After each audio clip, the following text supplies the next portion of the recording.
The water stung like 1,000 tiny needles, but I barely registered the discomfort. My hands trembled uncontrollably as I scrubbed the same ceramic plate for what felt like the 100th time. It wasn't the grime that demanded such relentless attention, but the frantic energy that coursed through my veins. Then, a sound footsteps, soft but distinct against the pre-dawn quiet. My heart lurched, slamming against my ribs. It was him, Mr. Harrison, my enigmatic billionaire boss, standing there at 4 a.m. His silhouette framed by the doorway. He looked like he'd stumbled upon a ghost haunting his impeccably designed kitchen. "Hey, I'm Rebecca, and I'm about to spill the beans on the most unbelievable chapter of my life. But before I do, give that subscribe button a good whack, because trust me, what unfolded that night irrevocably altered the trajectory of everything I thought I knew. This isn't your typical rags to riches fairy tale. It's a tangled web, so much more intricate and bewildering than that. So, hit that bell icon and let me rewind time, back to the night my carefully constructed facade crumbled into a million pieces. Let's be brutally honest. I wasn't merely washing dishes that night. I was desperately trying to bury evidence, to conceal a transgression. Okay, maybe not a full-blown felony, but it felt just as weighty, just as damning. Earlier that evening, while I was meticulously dusting the living room shelves, my clumsy elbow betrayed me. It collided with the precarious edge of Mr. Harrison's prized wine glass. It wasn't just any glass. It was a delicate crystal masterpiece imported from Italy, probably worth more than 3 months of my meager salary. I watched in agonizing slow motion as it pirouetted off the shelf, plummeted towards the unforgiving marble floor, and detonated into a constellation of shimmering shards. A wave of icy dread washed over me, numbing me from the inside out. This job was my lifeline. It was everything. I simply couldn't afford to lose it. So, fueled by sheer desperation, I did what any cornered animal would do. I spent $75 that I absolutely did not have on industrial-strength glass adhesive from a 24-hour craft emporium. For what felt like an eternity, I hunched over the kitchen island, meticulously piecing together the fractured fragments of crystal, as if assembling the world's most impossibly stressful jigsaw puzzle. My fingers bore the brunt of my frantic efforts, sliced in at least half a dozen places, the trickling blood mingling with the soapy water as I frantically tried to erase any trace of the catastrophe. It was almost 4 a.m., and I was so consumed by the task of concealing the hairline fractures that I didn't hear him descend the grand staircase. "Rebecca, you're bleeding. What are you doing?" His voice sliced through the silence like a jagged shard of glass itself. I whirled around so abruptly that I nearly sent the half-repaired glass crashing to the floor again. Mr. Harrison stood there, clad in silk pajamas, his face etched with an expression I couldn't quite decipher. My mind raced, desperately searching for a plausible explanation, a believable alibi. "I couldn't sleep, sir. Just thought I'd get a head start on the morning dishes." The lie tasted like ash in my mouth, and judging by the skeptical tilt of his head, I knew he wasn't buying it. But here's the kicker, the detail that ratcheted up the terror to a whole new level. He wasn't supposed to be home. He had explicitly informed me yesterday afternoon that he was jetting off to Dubai for a crucial business conference. His suitcase was meticulously packed. His chauffeured car service was prearranged. So why was he standing in his opulent kitchen at 4 a.m., scrutinizing me as if I were a complex equation he was determined to solve? He took a step closer, and I instinctively recoiled. That's when his gaze locked onto the counter behind me, landing on the incriminating evidence. My medical textbook. Asterisk Trauma Surgery. Chapter 12. Asterisk I had left it open, its pages splayed, in my frantic rush to clean up the broken glass. "Interesting bedtime reading," he said quietly, his voice laced with an unreadable inflection. He picked up the heavy volume, his fingers tracing the highlighted passages detailing kidney transplants and organ donation procedures. A blush of mortification crept up my neck, engulfing my face. How do you explain to your billionaire employer that you're secretly toiling away, studying to become a surgeon, when you can barely scrape together enough money to afford groceries? But what transpired next defied all logic and expectation. He didn't unleash a torrent of fury. He didn't berate me about the shattered wine glass or demand to know why I was poring over medical textbooks on his time. Instead, he calmly pulled out a chair from his expansive kitchen table, this bespoke creation that probably cost more than my beat-up Honda Civic, and sat down. Not at the head of the table, where he typically held court during the rare occasions I witnessed him eat, but just a regular chair, as if positioning himself as an equal. Then he fixed me with a gaze, his eyes bloodshot and etched with fatigue, and asked a question that sent a chill down my spine. "How long have you been living here, Rebecca?" My blood turned to glacial ice. "Living here? I don't live here, sir. I have an apartment across town." Another lie, another layer of deceit. But my voice cracked on the last word, betraying my carefully constructed composure. I knew he heard it. He rose slowly, his movements deliberate, and walked towards the pantry. He reached out, his hand hovering for a moment, then opened the door. There it was, laid bare for all to see. My makeshift sanctuary, my hidden world. My threadbare sleeping bag, neatly rolled in the corner behind the stacks of extra paper towels. My battered backpack containing 2 meager changes of clothes. The travel-sized toiletry bag I had so meticulously concealed. My entire secret existence exposed in a single, devastating moment. "I found this last week," he said softly, his gaze averted. "I've known for 7 days, Rebecca. I just didn't know what to say." The room began to spin, the opulent surroundings blurring into an indistinguishable haze. 7 days. He had been aware for 7 excruciating days that I was secretly living in his pantry, like some kind of homeless stray. And he had remained silent. He hadn't fired me. He hadn't summoned the authorities. He had simply observed, absorbing the information, wrestling with its implications. "Why didn't you report me?" I whispered, my voice barely audible, trembling with a mixture of shame and fear. I braced myself for the inevitable, a tidal wave of anger, disgust, perhaps even a sliver of pity. What I did not anticipate was the confession that followed. "Because I've been sleeping in my office for 3 months, he confessed, his voice hollow, devoid of all emotion. "My wife left me, took our daughter. This mansion, it feels like a prison now, not a home. Do you know what it's like to have everything and feel like you have nothing? You're the only real person left in my life, Rebecca. Everyone else just wants something from me. But you just needed a safe place to sleep. And you still showed up every day and did your job perfectly. You never asked me for anything." Words failed me. Here was a man, a titan of industry, a figure worth billions, confessing that he was utterly alone, that he sought refuge in his sterile office because his own house felt unbearably empty. And somehow, in this surreal, bizarre tableau at 4 surrounded by the debris of shattered glass and spilled secrets, I realized that we weren't so different after all. We were both just struggling to survive, clinging to the wreckage of our respective lives. So I made a decision, a leap of faith. What did I have to lose? He already knew my deepest, most humiliating secret. I pulled out the chair opposite him and sat down. For the first time in 2 years of working within those gilded walls, I sat at his table as an equal and I began to talk. I unleashed the torrent of pent-up emotions, revealing the raw, unfiltered truth of my existence. I recounted the tragic tale of my parents' death in a car accident when I was just 16.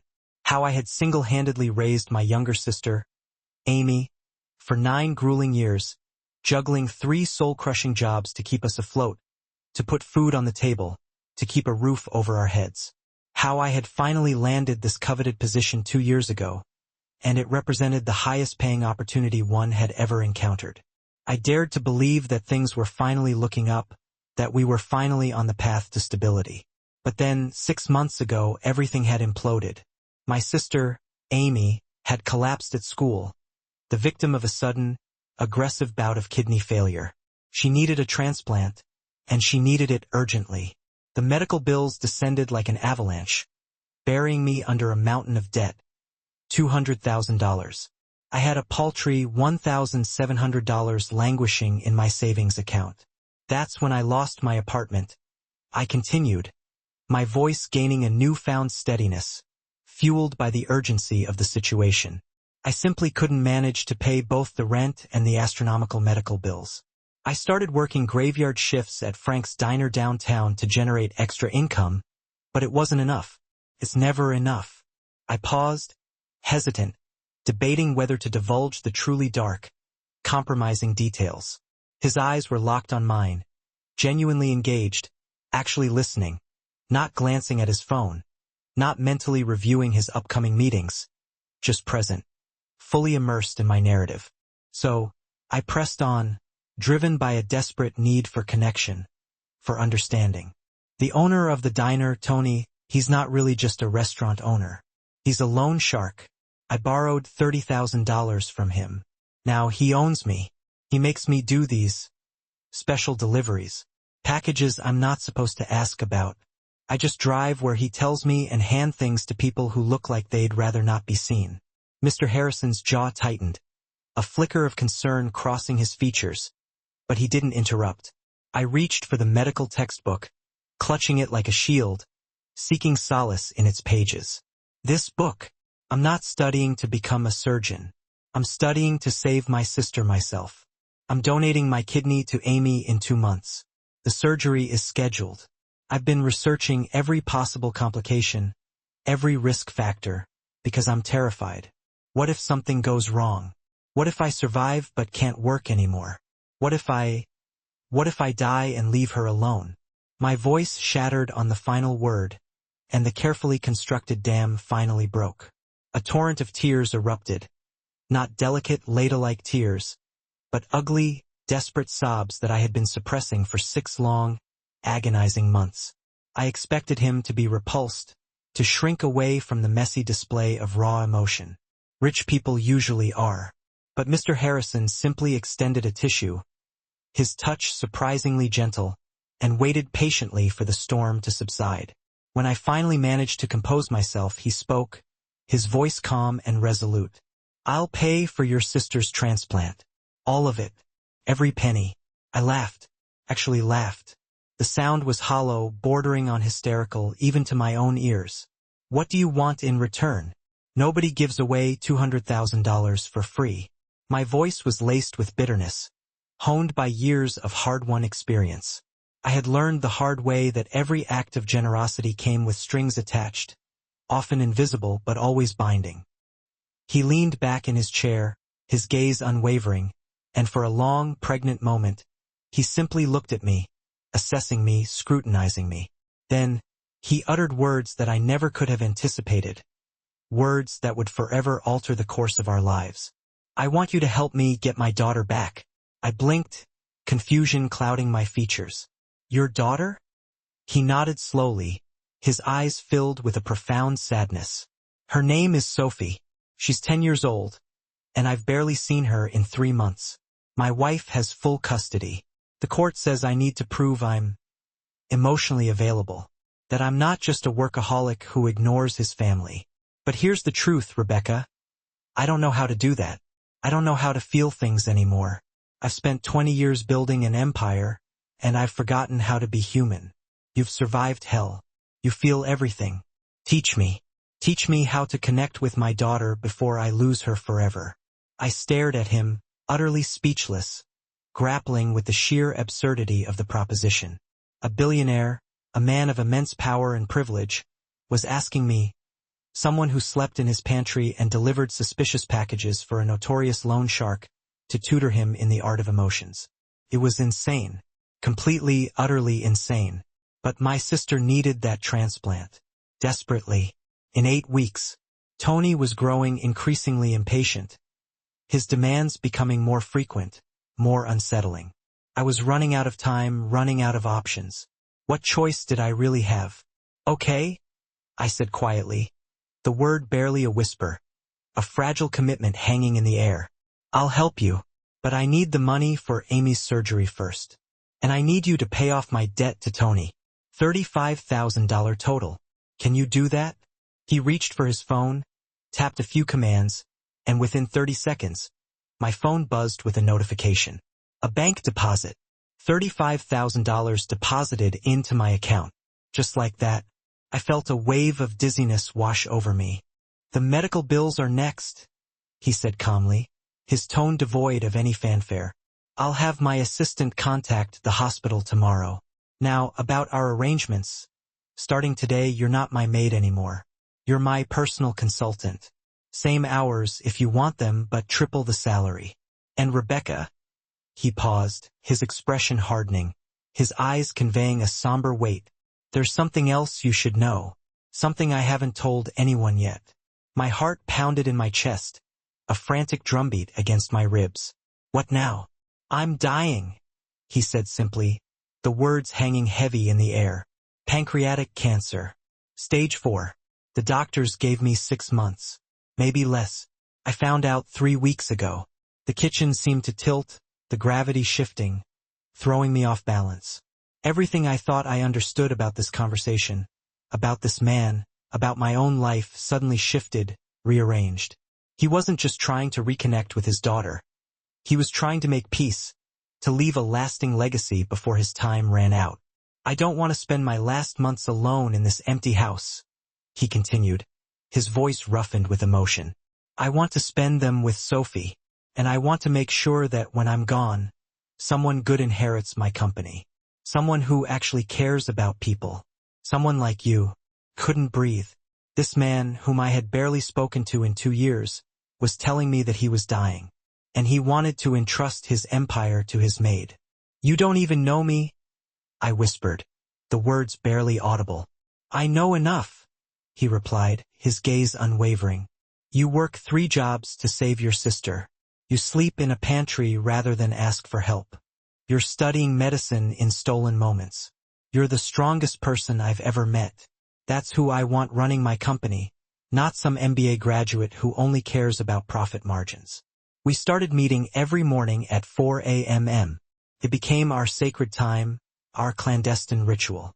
While the rest of the world slumbered, we talked, we explored, we rebuilt. I taught him about emotions, how to recognize them, how to name them, how to express them. It sounds simple, almost trivial, but for someone who had spent decades burying his feelings under spreadsheets and stock reports, it was like learning an entirely new language. We practiced conversations he could have with Sophie, how to inquire about her day, how to truly listen, how to apologize for missing her birthday, her school play, her entire childhood. And slowly, painstakingly, I watched him transform. The cold, distant, unapproachable man I had worked for became someone real, someone vulnerable, someone I actually started to care about. He scheduled Amy's transplant with the best surgeon in the country. He paid off Tony, who looked genuinely stunned that someone possessed the resources to settle my debt in a single monumental payment. For the first time in 6 months, I could breathe freely, without the crushing weight of fear and obligation. But, of course, nothing ever remains simple for long. One morning, about 3 weeks into our unconventional arrangement, I arrived at 6 a.m. for our session. I let myself in with the key. Yes, he had entrusted me with a real key now, and walked into the living room. And there she was, his ex-wife, standing in the foyer, radiating fury from every pore of her being. "So, this is why you suddenly want custody?" she spat, her eyes raking over me with undisguised contempt. "You've got your little girlfriend installed in the house. How long has this been going on, Harrison? How long have you been cheating?" My face burned with shame and indignation. "It's not like that," I began, attempting to defend myself, but she cut me off with a dismissive wave. "I don't want to hear it from you, homewrecker. I'm calling my lawyer right now.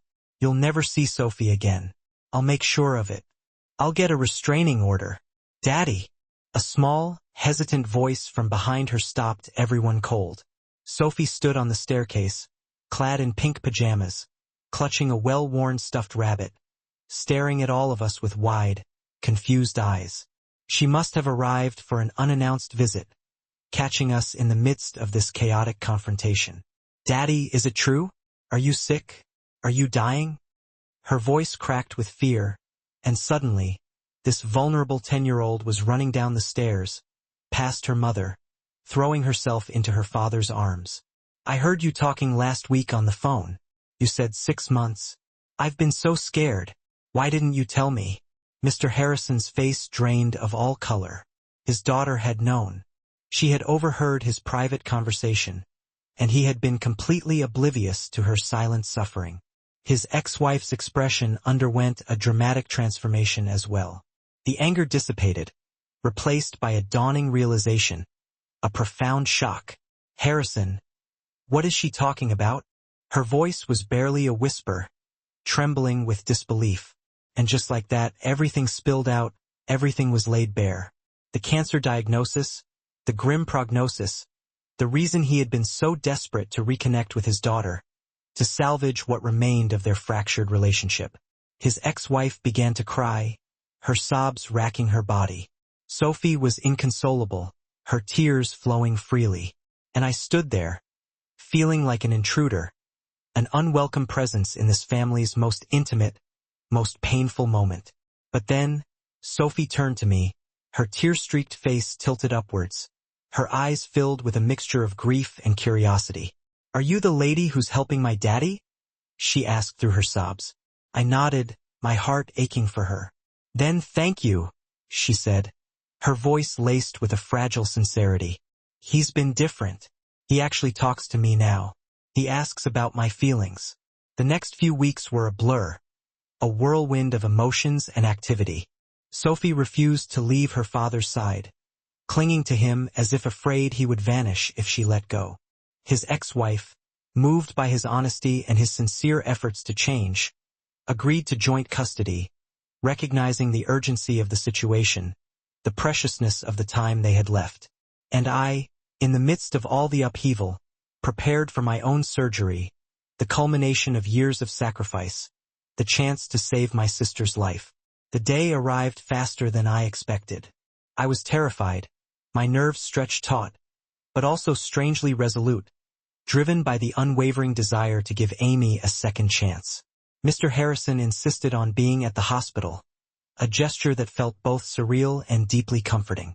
As they wheeled me into the operating room, I remember reflecting on the extraordinary trajectory of my life, the unexpected turns, the unforeseen connections, from sleeping in a cramped pantry to becoming an integral part of a makeshift family. The surgery was a success. When I finally regained consciousness, groggy and disoriented, the first face I saw was Amy's. She was crying, tears of joy streaming down her face. It worked, Rebecca. It worked. I'm going to live. A wave of overwhelming relief washed over me, purging the fear and anxiety that had consumed me for so long. We had made it. We had overcome the odds. But then, the doctor entered the room, his expression unreadable, his demeanor somber. Ms. Rebecca, there's something we need to discuss. Something the blood work revealed. My heart sank. Had something gone wrong? Was there an unforeseen complication? The doctor pulled up a chair, his gaze fixed on the clipboard in his hands. You and Amy, you aren't biologically related. The DNA markers don't match at all. You're not sisters by blood. The room went silent, the air thick with disbelief. I couldn't process the words, couldn't reconcile them with the reality I had always known. Not sisters. That was impossible. We had grown up together, shared the same parents, lived in the same house, shared the same childhood. There must be a mistake, I whispered, my voice trembling. But the doctor shook his head, his expression firm. No mistake. We ran it 3 times to be absolutely certain. She's not your biological sister. I looked at Amy, and I saw my own shock, my own confusion, reflected in her face. She hadn't known either. Our parents had never divulged the truth, had taken the secret to their graves. I felt like my entire identity was unraveling, the foundation upon which my life had been built dissolving into dust. Everything I had done, every sacrifice I had made, every hardship I had endured, was predicated on the belief that I was saving my sister. But she wasn't even my sister. Who was I? What did any of it mean? I left the hospital in a daze, ignoring the nurse's pleas to rest. I found myself wandering aimlessly, drawn to the only place I could think of, the hospital chapel. I sat there in the darkness, enveloped by shadows, weeping for reasons I couldn't articulate, grappling with the shattering of my world. That's where Mr. Harrison found me. He sat down quietly beside me, his presence a silent reassurance. He didn't say anything for a long time, allowing me to wallow in my despair, giving me the space to process the enormity of the revelation. Finally, I spoke, my voice raw with anguish. She's not my sister. I gave up everything for someone who isn't even related to me. 9 years of my life. And it was all based on a lie. He remained silent for another moment. Then he said something that shifted my perspective, that offered a glimmer of hope amidst the darkness. Does it matter? I looked at him, startled by the question. You loved her anyway. Blood doesn't make family, Rebecca. Love does. Choice does. You chose her every single day for 9 years. That's more real than any DNA test. I gazed at him, at this dying billionaire who had somehow become my closest friend, my unlikely confidant. And I realized, with a profound sense of clarity, that he was right. Amy was still Amy, the same person I had loved and cherished for as long as I could remember. My love for her didn't diminish, didn't waver, because of some genetic anomaly. If anything, it meant even more. I had chosen her not because of obligation or biology, but because of love. Pure, unadulterated love. When I returned to my hospital room, Mr. Harrison handed me a folder, filled with legal documents. I opened it, confused, and then I saw it, the words leaping off the page, almost too incredible to believe. He had made me co-owner of his entire company, a 50% equal partner. What is this? I breathed, my voice laced with disbelief. I'm not going to leave my money to strangers or distant relatives who never cared, he said firmly, his eyes conveying his unwavering conviction. You and Sophie, you're my family now. The real kind. The kind that shows up. The kind that cares. This company is yours now, too. Learn it. Run it. Make it mean something. I started to protest, to argue that I wasn't qualified, that I didn't deserve such a profound gesture of trust. But he held up his hand, silencing me. His ex-wife has agreed. She thinks it's the right thing. Sophie is set up in a trust. You'll help manage that, too, until she's old enough. And Rebecca, there's one more thing I need to tell you. My heart couldn't withstand any more surprises, any more seismic shifts in reality. But what he said next was the most unexpected, the most astonishing revelation of all. The cancer diagnosis, it was wrong. It was a false positive. I got the corrected results last week. I'm not dying. I stared at him, unable to process the words, my mind struggling to grasp the implications. Not dying. What? Rare medical error. 2 different patients, similar names, swapped files. I'm completely healthy. He paused, a complex mix of emotions flitting across his features. When they told me, I didn't know what to feel. Relief, obviously, but also something else. I wanted to see if you'd stay, if you'd keep helping me, even though the dramatic deadline was gone. Everyone in my life wants my money, Rebecca, but you wanted my time. You cared about whether I could connect with my daughter. You never asked for anything except the ability to save someone you love. So, I'm asking now, will you stay? Not as my employee, but as my partner. In business, in life, in everything. I looked at this man, this extraordinary, enigmatic individual who had caught me in his kitchen at 4 a.m. Broken and desperate, who had seen through all my walls and secrets, who had given me everything I needed and asked only that I help him become human again, who had become my family when I discovered my own wasn't what I thought. And I knew my answer, knew it with unwavering certainty. Yes, I said, my voice filled with emotion. I'll stay. He smiled, a genuine, heartfelt smile, the kind I had taught him to cultivate over those early morning sessions, and reached for his phone. Good, because I already enrolled you in medical school. Classes start next month. You're going to be a doctor, Rebecca, a real one, and you're going to run this company, and you're going to help me raise Sophie and Amy, because that's what family does. That night at 4 a.m. changed everything. Not because he caught me washing dishes, but because 2 broken people found each other in the darkness and decided to build something new, something meaningful, something lasting. I'm not a maid anymore.